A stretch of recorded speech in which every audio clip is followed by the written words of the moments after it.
اللہ فرماتا ہے 5 چیزیں ایسی ہیں جنہیں میرے سوا کوئی نہیں جانتا۔ ان اللہ عندہ علم الساعہ، علم میرے پاس، قیامت کا علم میرے پاس کب آئے؟ سب سے بڑی کون ہے مخلوق میں؟ محمد مصطفیٰ صلی اللہ علیہ وسلم۔ آپ سے جبریل نے پوچھا تھا قیامت کب آئے گی؟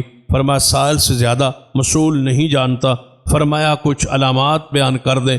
رسول نے علامات تو بیان کی ہے، قیامت کب آئے گی اس کا علم کس کے پاس ہے؟ اللہ۔ آج تک کوئی ایسا نہیں ہے جس نے کوئی اندازہ لگایا۔ دنیا میں آج تک کوئی ایسا اعلیٰ اور کوئی ایسی شخصیت نہیں آئی جو اس کا دعویٰ کر سکے کہ فلاں سال۔ کتنے لوگ ہیں جو دعویٰ کرتے رہے قیامت آ جائے گی، اگلے جمعے آ جائے گی، فلاں ہفتے آ جائے گی، فلاں مہینے آ جائے گی، اس سال آ جائے گی، ساری باتیں جھوٹی۔ عندہ علم الساعہ وینزل الغیث، وہی جانتا ہے، اسی کے پاس ہے علم کہ بارش کہاں اور کب اور کتنی نازل ہو، یہ اللہ کے علم، اس کے سوا کوئی نہیں جانتا۔ بہت سارے لوگ اب اس آیات پر مختلف قسم کے اپنے علم کے مطابق اعتراض کر، دیکھو محکمہ موسمیات والے ہیں وہ بتلا دیتے ہیں فلاں علاقے میں بارش آئے گی، فلاں علاقے میں بارش آئے گی، تو پھر یہ قرآن پاک کا تو انکار ہوا؟ انکار نہیں ہوا، جو قرآن نے دعویٰ کیا ہے وہ آج بھی قائم ہے اور قیامت تک قائم ہے۔ برہا مرتبہ ایسا ہوا موسمیات والوں نے اپنے آلات کے ذریعے ہوا کے دباؤ اور اس کے رخ کے مناسبت سے پیشین گوئی کی کہ بارش ہوگی، لیکن وقت آیا اسی محکمہ والوں نے پھر کہا کہ نہیں، وہ سلسلہ رک گیا، ہواؤں کا رخ جو ہے وہ مڑ گیا،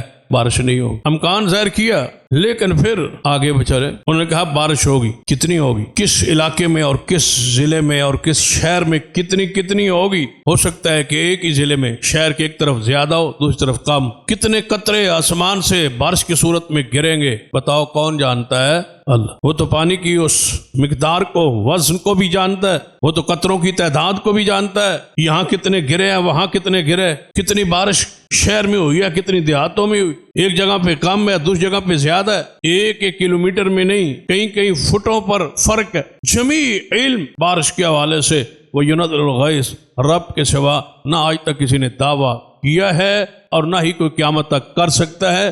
حقیقت حال رب جانتا۔ وَيَعْلَمُ مَا فِي الْأَرْحَامِ، اللہ کہتا ہے ماں کے رحم میں جو کچھ ہے وہ میں جانتا ہوں، کیونکہ پرانے وقت تھا، پرانا زمانہ تھا، علماء تھے، اور اس وقت یہ چیزیں آسانی سے لوگوں کو سمجھانے کے لیے علماء کہہ دیتے وَيَعْلَمُ مَا فِي الْأَرْحَامِ، ماں کے رحم میں ہے وہ جو کچھ وہ جانتا ہے، بیٹا ہے یا بیٹی وہ جانتا ہے۔ یہ علماء تشریح میں توضیح میں بندوں کو سمجھانے کے لیے جملہ کہا ہے۔ جو زمانہ ترقی کرتا ہے، سائنس ترقی کرتی، الٹرا ساؤنڈ وغیرہ آئے، ڈاکٹروں نے بتایا یہ ماں کے پیٹ میں بچہ ہے یا بچی ہے، تو پھر وہ اعتراض شروع ہو، دیکھو مولویوں سے یہ سنا تھا، مولویوں نے یہ کہا تھا، بھائی مولویوں نے آپ کو سمجھانے کے لیے کہا تھا۔ وقت گزرتا جائے، آلات اور سائنسی ایجادات بڑھتی جائیں، کئی حقائق کھلتے جائیں، ساتھ ساتھ قرآن کا وہ عقیدہ اور قائم کردہ اصول اور ضابطہ وہ قائم رہے۔ یعلم ما فی الارحام، ماں کے رحم میں جو کچھ ہے وہ جانتا ہے، آج تک قائم۔ یہ قرآن میں تو نہیں لکھا ہوا کہ بیٹا ہے یا بیٹی ہے وہ جانتا ہے، یہ تو نہیں لکھا قرآن میں تو یہ لکھا ہے کہ جس کو چاہے بیٹیاں دے،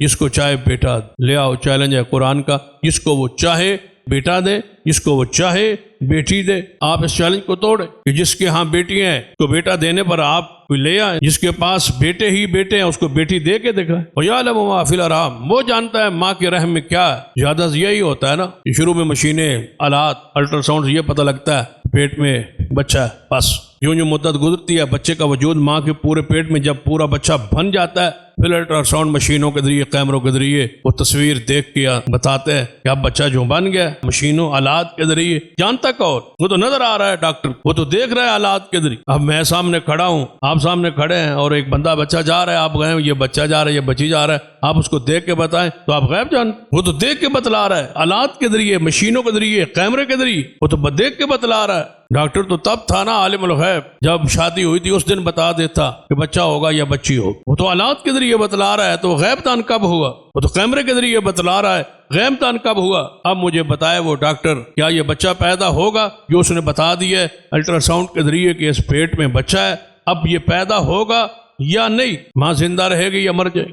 بچہ کالا ہوگا، گھورا ہوگا، خوش قسمت ہوگا، بد قسمت ہوگا، ادھورا ہوگا، پورا ہوگا، امیر بنے گا، غریب بنے، یہ پیدا ہونے کے بعد کتنا جیے گا، مرے گا، جیے گا۔ وما، قرآن کیا کہتا ہے؟ قرآن کا وہ دعویٰ موجود ہے وَيَعْلَمُ مَا فِي الْأَرْحَامِ، یہ سب کچھ پھر کون جانتا ہے؟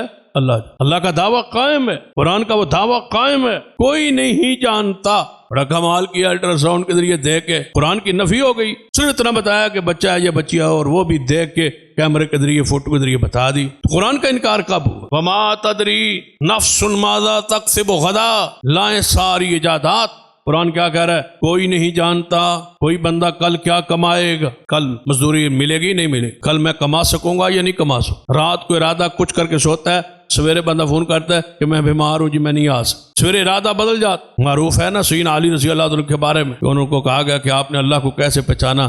فرما دلوں کے ارادے کے ٹوٹنے سے میں نے اس کو پہچانا، سوچ کے کچھ سوتا ہوں، سویرے اٹھتا ہوں تو ارادہ بدلا ہوتا ہے، تو پھر فیصلہ ہوتا ہے کہ کوئی ہے جو رات دل پہ کنٹرول رکھتا، سوچتا کچھ ہوں سویرے ہوتا کچھ۔ فما تدری نفس ماذا تکسب غدا، کل کوئی کیا کمائے گا کوئی نہیں جانتا، اللہ کا یہ دعویٰ ہے۔ وما تدری نفس بأی ارض تموت، کوئی نہیں جانتا اس کے سوا کہ کس زمین پہ اسے موت آئے، کوئی نہیں جانتا۔ انبیاء سے لے کر ساری مخلوق کے لیے کھلی دعوت ہے۔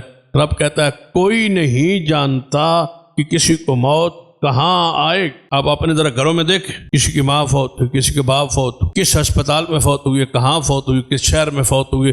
کبھی آپ نے زندگی میں سوچا تھا کہ ایسا ہوگا، فلاں کمرے میں فلاں بیڈ پہ میرا باپ یا میری ماں یا میرا بھائی فوت ہوگا، فلاں شہر میں ہوگا، کہاں ہوگا کوئی پتہ نہیں۔ دوسروں کو پتہ ہونے کی کیا، اپنے بارے میں روز لے، تم کہاں مرو گے، ہم کہاں مرے، کس روڈ پہ، کس گھر میں، کس اسپتال میں، کس عمر میں۔ قرآن کا دعویٰ ہے وما تدری نفس بأی ارض تموت، کوئی نہیں جانتا کس زمین پہ اسے موت آئے۔ ان اللہ علیم خبیر، اللہ ہی ہے جاننے والا اور خبر رکھ۔ اللہ جانتا ہے ہر مؤنث نے کیا اٹھایا ہوا ہے، ہر مؤنث کیا اٹھایا ہوا ہے، اس کے پیٹ میں کیا ہے، اس کی حقیقت اللہ کہتا ہے میں جان۔ وما تغیض الارحام وما تزداد، میں جانتا ہوں اس کے پیٹ کے حالات کو، واقعات کو، یہ بڑھے گا یا کم ہوگا، یہ پیدا ہوگا یا نہیں ہوگا، اس کی حقیقت کو میں جانتا ہوں۔ ہر مؤنث، ہر عورت، ہر مادی کے بارے میں میرے سوا کوئی نہیں جان۔ وَكُلُّ شَيْءٍ عِندَهُ بِمِقْدَارٍ، ہر چیز کا معاملات طے شدہ ہے، ہر چیز کے بارے میں میرے علم میں ہے۔ یہ رب اپنے علم کو، اپنی شان کو، اپنی کبریائی کو وہ بیان کر رہا ہے۔ عالم الغیب والشہادہ، غیب کو جاننے والا اور حاضر کو جاننے والا کون ہے؟ ظاہر کو بھی وہی جانتا، غیب کو بھی وہی جانتا۔ دیکھ لے بندے کے سامنے کتنی چیزیں ظاہر ہوتی، مثلا کوئی بندے کو آئینہ دے دیں، شیشہ دے دیں، بھائی یہ شیشہ ہے، اس میں سے اپنی داڑھی دیکھ اور تیری داڑھی کے کتنے بال ہیں ذرا دیکھ کے بتا دے۔ اللہ کی قسم ساری زندگی تھک جائے گا، اپنے سر اور داڑھی کے بالوں کو گننے پر بھی کوئی قادر۔ عالم الغیب والشہاد وہی ہے، عالم الغیب والشہادۃ الکبیر المتعال، وہی ہے اللہ، وہی ہے بڑائی کے لائق، وہی ہے بلند، وہی ہے سحر اور پوشیدہ کو جاننے والا، اس کے سوا اور کوئی نہیں۔ اور وہ کتنا جانتا ہے؟ سواء منکم من اسر القول ومن جہر بہ، اللہ فرماتا ہے میرے لیے برابر ہے، کوئی اونچی بلائے یا آہستہ بلائے میرے لیے برابر ہے۔ کوئی نہیں ہے کہ وہ میں اتنا دور ہوں نعوذ باللہ کہ مجھے بلانا ہے تو اونچی بلاؤ، نہیں۔ یہاں تو پیر فقیر بزرگ سارے کہتے ہیں بس سگنل پرابلم ہے، سمجھ ہی نہیں آ رہی، فون پہ سمجھ نہیں آ رہی، یار اونچی بول، سمجھ نہیں آ رہی۔ اللہ کہتا ہے میرے لیے برابر ہے، اونچی بولو آہستہ بولو برابر ہے، نہ بولو کیا بولو گے، کیا سوچو گے، میں تو تمہارے دل کے خیالات کو بھی جانتا۔ فرمایا رات ہو یا دن ہو، اندھیرا ہو یا سویرا ہو، اونچی بولو یا آہستہ بولو، میرے لیے سب کچھ برابر ہے، میرے لیے کوئی مشکل نہیں۔ جتنا کچھ روزانہ زمین میں جاتا ہے، جتنا زمین سے نکلتا ہے، جتنا آسمان پہ چڑھتا ہے، جتنا کوئی آسمان سے روزانہ نیچے آتا ہے، فرشتے کتنے آتے ہیں، برکات کتنی آتی ہے، جو کوئی بارش کتنی آتی ہے، جو کوئی آسمانوں سے آتا ہے، جو کوئی آسمانوں پہ چڑھتا ہے، جو کوئی زمین کے اندر ہے، جو کوئی زمین روزانہ باہر نکالتی ہے، ہر چیز کو میں جان۔ اللہ کی ذات، یہ اللہ کی شان ہے، یہ اللہ کی عزت ہے، اس کی عظمت ہے، اس کی بریائی ہے، اس کی بڑائی۔ اس صفت کو، اس شان کو مخلوق میں تقسیم کرنا، یہی شرک، یہ کہنا شرک شراکت کو کہتے، حصہ داری کو کہتے۔ یہ شان اللہ کی ہے تو یہ رسول اللہ کی بھی ہے، اور یہی شان فلاں ہستی کی ہے، فلاں شخصیت کی ہے، اور وہ بھی جانتے ہیں، وہ بھی سنتے ہیں، وہ بھی دیکھتے ہیں، وہ بھی قادر ہے۔ یہی شرک کوئی ہے ایسی ہستی و شخصیت رسول اللہ سے لے کر انبیاء سے لے کر صحابہ کرام، تابعین اعظام، محدثین کرام، اولیاء کرام، ساری کی شان عزت عظمت کو پڑھو درجہ بدرجہ۔ جو اللہ نے شان بخشی ہے وہ حق ہے، لیکن جو شان اللہ کی ہے اللہ کے بندو وہ اللہ کے لیے خاص رہنے دو۔ عالم الغیب ہونا یہ شان اللہ کی، ہر جگہ دیکھنا سننا یہ شان اللہ کی، ہر چیز پہ قادر ہونا اور عطا کرنا یہ شان اللہ کی ہے، مخلوق کی نہیں۔